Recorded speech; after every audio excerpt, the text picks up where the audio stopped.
Ya Tuhan Yesus, yang sudah dan sementara mencurahkan Roh Kudus bagi umat-Mu.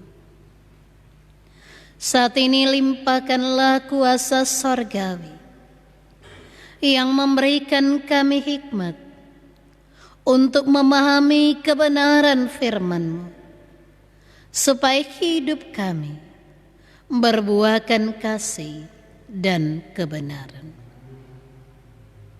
Amin. Saudara-saudaraku yang dikasihi Tuhan, bagian bacaan Alkitab kita saat ini, saya mengajak kita untuk membaca dari Kisah Para Rasul pasal 2. Dibaca mulai dari ayatnya yang ke-14 hingga ayatnya yang ke-40. Kisah Para Rasul pasal 2 ayat 14 sampai 40. Bagian bacaan Alkitab ini, kita yang ada di rumah kita masing-masing, mari membaca bersama-sama.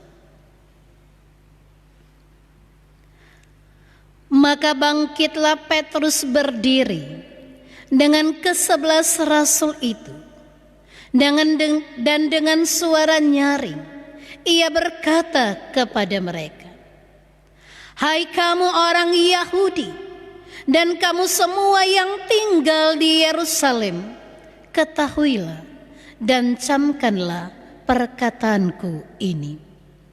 Orang-orang ini tidak mabuk seperti yang kamu sangka, karena hari ini baru pukul 9. Tetapi itulah yang difirmankan Allah dengan perantaraan Nabi Yoel. Akan terjadi pada hari-hari terakhir, demikianlah firman Allah, bahwa aku akan mencurahkan rohku ke atas semua manusia. Maka anak-anakmu laki-laki dan perempuan akan bernubuat, dan teruna-terunamu akan mendapat penglihatan-penglihatan, dan orang-orangmu yang tua akan mendapat mimpi. Juga ke atas hamba-hambaku laki-laki dan perempuan akan kucurahkan rohku pada hari-hari itu, dan mereka akan bernubuat. Dan aku akan mengadakan mujizat di atas, di langit, dan tanda-tanda di bawah di bumi, darah dan api, dan gumpalan-gumpalan asap. Matahari akan berubah menjadi gelap gulita, dan bulan menjadi darah, sebelum datangnya hari Tuhan, hari yang besar dan mulia itu. Dan barang siapa yang berseru kepada nama Tuhan akan diselamatkan. Hai orang-orang Israel, dengarkanlah perkataan ini. Yang aku maksudkan ialah Yesus dari Nazaret, seorang yang telah ditentukan Allah dan yang dinyatakan kepadamu dengan kekuatan-kekuatan dan mujizat-mujizat dan tanda-tanda yang dilakukan oleh Allah dengan perantaran Dia di tengah-tengah kamu, seperti yang kamu tahu. Dia yang diserahkan Allah menurut maksud dan rencananya, telah kamu salibkan dan kamu bunuh oleh tangan bangsa-bangsa durhaka. Tetapi Allah membangkitkan Dia dengan melepaskan Dia dari sengsara maut, karena tidak mungkin Ia tetap berada dalam kuasa maut itu. Sebab Daud berkata tentang Dia, "Aku senantiasa memandang kepada Tuhan, karena Ia berdiri di sebelah kananku, aku tidak goyah.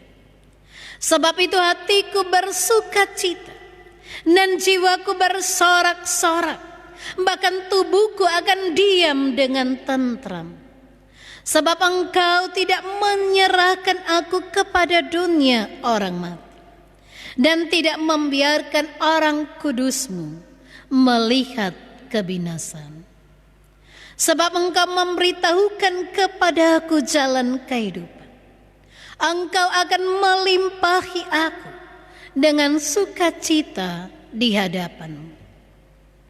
Saudara-saudara, aku boleh berkata-kata dengan terus terang kepadamu tentang Daud, bapa bangsa kita. Ia telah mati dan dikubur, dan kuburannya masih ada pada kita sampai hari ini. Tetapi ia adalah seorang nabi, dan ia tahu bahwa Allah telah berjanji kepadanya dengan mengangkat sumpah bahwa ia akan mendudukkan seorang dari keturunan Daud sendiri di atas tahtanya. Karena itu ia telah melihat ke depan dan telah berbicara tentang kebangkitan Mesias. Ketika ia mengatakan bahwa dia tidak ditinggalkan di dalam dunia orang mati, bahwa dagingnya tidak mengalami kebinasan. Yesus inilah yang dibangkitkan Allah, dan tentang hal itu kami semua adalah saksi. Dan sesudah ia ditinggikan oleh tangan kanan Allah dan menerima Roh Kudus yang dijanjikan itu, maka dicurahkannya apa yang kamu lihat dan dengar di sini. Sebab bukan Daud yang naik ke sorga, malah Daud sendiri berkata, Tuhan telah berfirman kepada Tuanku, duduklah di sebelah kananku, sampai kubuat musuh-musuhmu menjadi tumpuan kakimu. Jadi seluruh kaum Israel harus tahu dengan pasti bahwa Allah telah membuat Yesus yang kamu salibkan itu menjadi Tuhan dan Kristus. Ketika mereka mendengar hal itu, hati mereka sangat terharu. Lalu mereka bertanya kepada Petrus dan rasul-rasul yang lain, apakah yang harus kami perbuat, saudara-saudara? Jawab Petrus kepada mereka, bertobatlah, dan hendaklah kamu masing-masing memberi dirimu dibaptis dalam nama Yesus Kristus untuk pengampunan dosamu, maka kamu akan menerima karunia Roh Kudus. Sebab bagi kamulah janji itu, dan bagi anak-anakmu, dan bagi orang yang masih jauh, yaitu sebanyak yang akan dipanggil oleh Tuhan Allah kita. Dan dengan banyak perkataan lain lagi, ia memberi satu kesaksian yang sungguh-sungguh, dan ia mengecam dan menasihati mereka, katanya,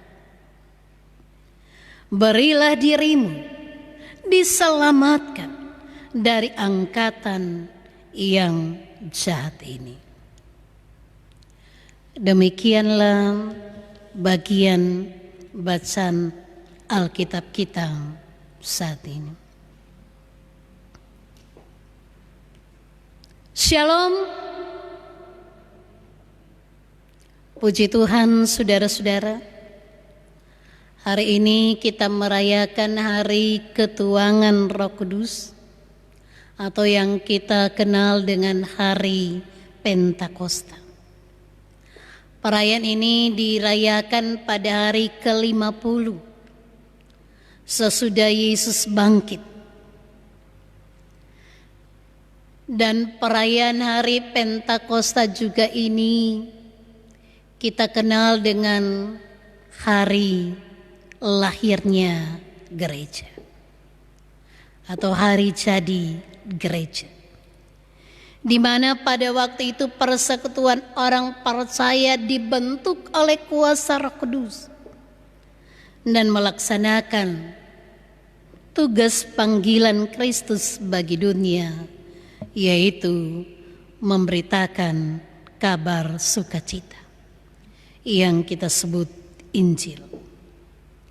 Saudara-saudara yang dikasihi oleh Tuhan, jika peristiwa kenaikan terjadi di luar kota Yerusalem dan hanya disaksikan oleh murid-muridnya, tetapi sebaliknya pencurahan Roh Kudus terjadi di kota Yerusalem yang disaksikan oleh banyak orang, termasuk orang Yahudi yang datang dari berbagai bangsa.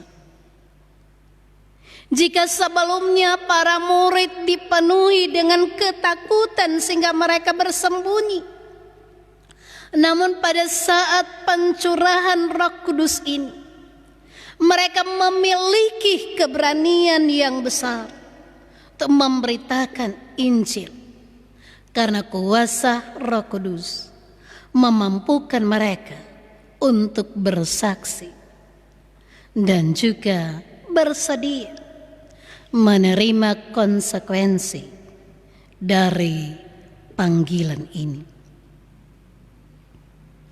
Saudara-saudara yang kekasih di dalam Tuhan, Rasul Petrus dengan penuh keberanian berkhotbah di depan orang banyak dan menyatakan bahwa murid-murid yang ada pada waktu itu tidak mabuk oleh anggur, tetapi kuasa Roh Kuduslah yang memampukan mereka untuk berkata-kata dalam berbagai bahasa yang dapat dimengerti.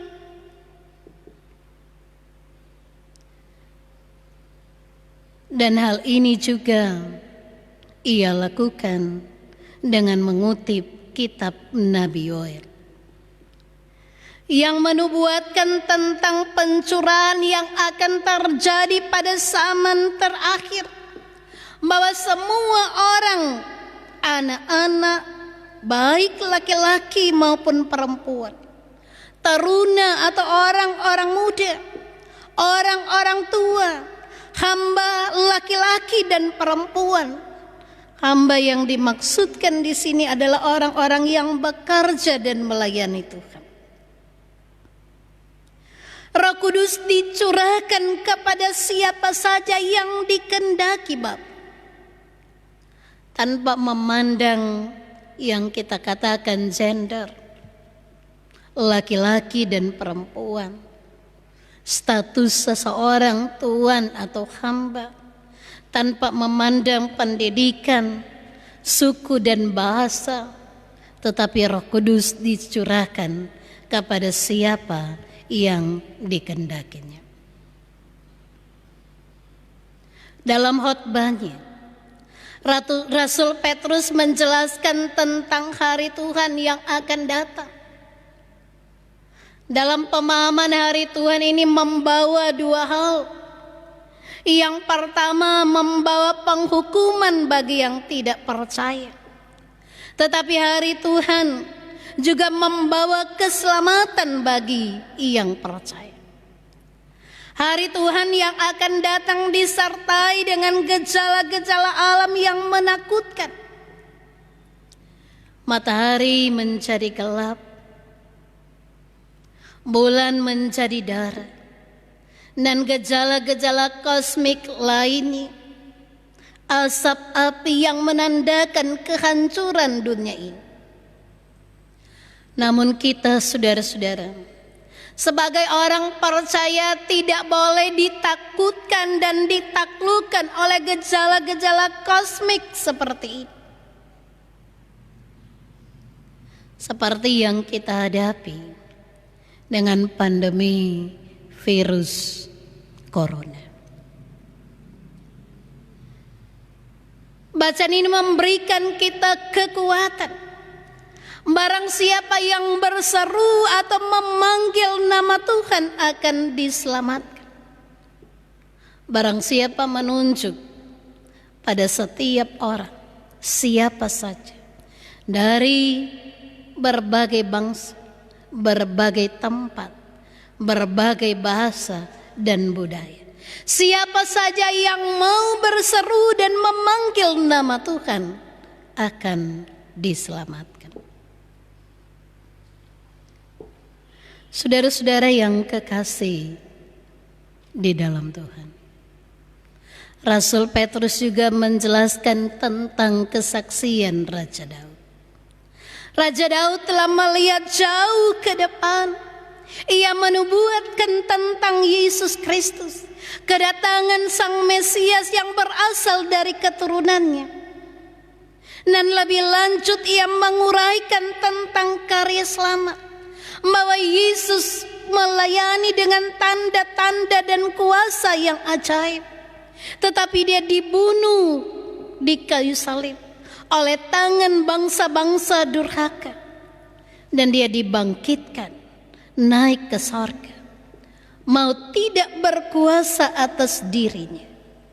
Ia melakukannya demi keselamatan manusia. Dialah Tuhan, dalam bahasa Yunani dikatakan Kyrios. Dialah Kristus, yang dalam bahasa Ibrani dikatakan Mesias, yang berarti orang yang diurapi. Saudara-saudaraku yang dikasihi Tuhan, melalui pekerjaan Roh Kudus, khotbah yang disampaikan oleh Rasul Petrus dengan penuh keberanian dan kesungguhan ini mendatangkan respon yang positif dari para pendengar. Mereka sangat terharu dan menyatakan penyesalan. Mereka bertanya, apa yang harus kami perbuat? Petrus menasihati mereka untuk bertobat, menyesali dosa mereka, berbalik kepada Allah, memberi diri dibaptis, dan menerima pengampunan dosa dan karunia Roh Kudus. Janji ini ditegaskan berlaku bagi orang dewasa, berlaku juga bagi anak-anak, dan berlaku bagi orang yang masih jauh. Itu menunjuk pada generasi ke depan, dan diantaranya kita yang dipanggil oleh Tuhan. Saudara-saudara yang kekasih di dalam Tuhan, kita percaya pekerjaan Roh Kudus terus berlanjut di sepanjang abad dan tempat, dan janji keselamatan dan pemberian kuasa Roh Kudus ini berlaku bagi semua orang. Banyak orang menjadi percaya dan dengan penuh keberanian memberitakan Injil Kristus bagi dunia. Bahkan mereka bersedia berkorban bagi Kristus. Karena itu sepanjang sejarah gereja ada banyak orang yang mati sakit, atau yang kita kenal mati martir. Ada yang dibunuh dengan tombak, ada yang dipancung kepalanya, ada yang disalibkan dengan kepala di bawah. Tetapi ada juga yang dimakan binatang buas, dijadikan tontonan, dan diadu dengan hewan liar. Ada yang dibakar menjadi obor, ada yang digoreng dengan minyak panas, dan lain sebagainya. Mereka menjadi martir Kristus, orang-orang yang mati karena imannya. Tetapi mereka melakukannya, mereka bersedia berkorban bagi Kristus karena kuasa Roh Kudus yang memampukannya. Karena itu seorang bapak gereja yang bernama Tertullianus mengatakan, darah orang martir menjadi benih bagi gereja. Semakin gereja dihambat, maka gereja akan terus merambat, bertumbuh dan berbuah